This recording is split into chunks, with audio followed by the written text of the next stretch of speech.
Nowadays, we type on our cell phones, we type on our tablets, we type on our computer devices of all types. But when did this word typing come to mean pressing letters on a device for them to create words?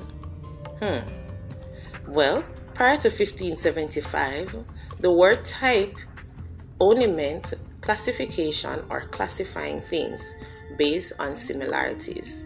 Now, the word type has double meaning. In 1575, the Italian printmaker Francesco Rampazzetto created what was referred to as the scrittura tattile, which is a machine made to impress letters into paper.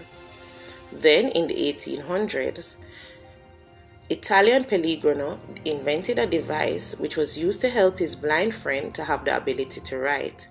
William Burt of America then patented a machine in 1800s which was called the typographer.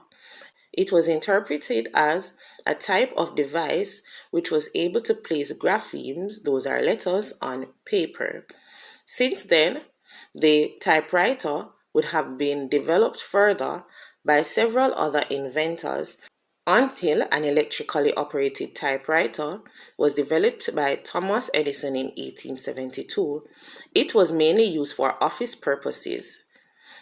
Since the invention of the typewriter, the action of using the typewriter was referred to as typing. Now, pressing letters on any device to formulate words or messages is now referred to as typing.